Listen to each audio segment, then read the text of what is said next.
So அதுக்கு முன்னாடி ஷார்ட்டாக இந்தியாவோடைய ஏர் டிஃபென்ஸ் சிஸ்டம் அப்படின்றது நிறைய பேர் இன்னும் கன்ஃபியூஸ் ஆகுறீங்க.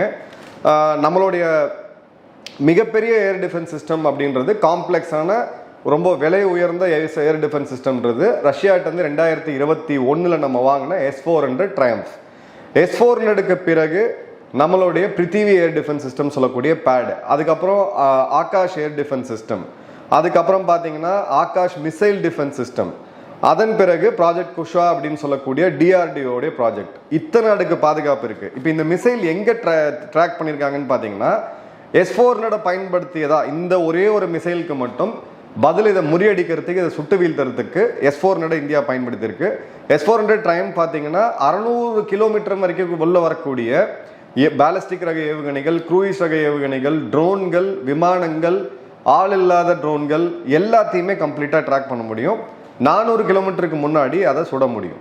ஸோ இது ஜென்ரலாக பார்த்தீங்கன்னா ஒரு மிசைலில் எப்பயுமே டெர்மினல் ஃபேஸில் தான் அவங்க இன்டர்செப்ட் பண்ணுவாங்க. ஏன்னா டெர்மினல் ஃபேஸில் அதை இன்டர்செப்ட் பண்ணுறது ஈஸி.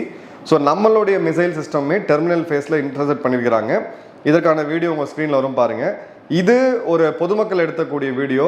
இந்த வானத்திலேருந்து செதறி விழுறது அது என்னன்னு பார்த்தீங்கன்னா வெடித்த பிறகு, அந்த ஏவுகணை தடுக்கப்பட்ட பிறகு, சுட்டு வீழ்த்தப்பட்ட பிறகு அது புவியீர்ப்பு விசையில் அது பற்றி எரியும். அது வந்து ஒன்றுமே இல்லாமல் ஒரு எரி நட்சத்திரம் மாதிரி கீழே விழும்.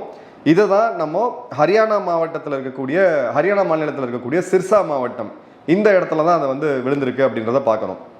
இந்த கூடவே நம்மளுடைய ஏர் டிஃபென்ஸ் சிஸ்டத்தை தாக்கி அளிக்கிறதுக்கு அவங்க சைனாவில் தயாரிக்கப்பட்ட A100 multi launcher rocket system, நம்மளுடைய பினாக்கா ஸ்மர்ச்னு நம்ம சொல்லுவோம்.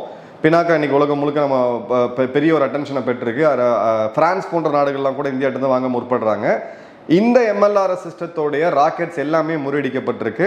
நாம பதிலுக்கு தாக்குதலுக்கு யூஸ் பண்ணது அப்படின்றது smudge MLRS multi rocket launcher system அப்படின்றத பார்க்குறோம். இப்போ இந்த குறிப்பிட்ட ஷைன் ரக ஏவுகணை எங்கேருந்து இவங்க ஃபயர் பண்ணியிருக்காங்கன்னு பார்த்தீங்கன்னா நூர்கான் விமான நிலையத்திலேருந்து, அந்த மிலிட்ரி பேஸ்லேருந்து தான் ஃபயர் பண்ணியிருக்காங்க.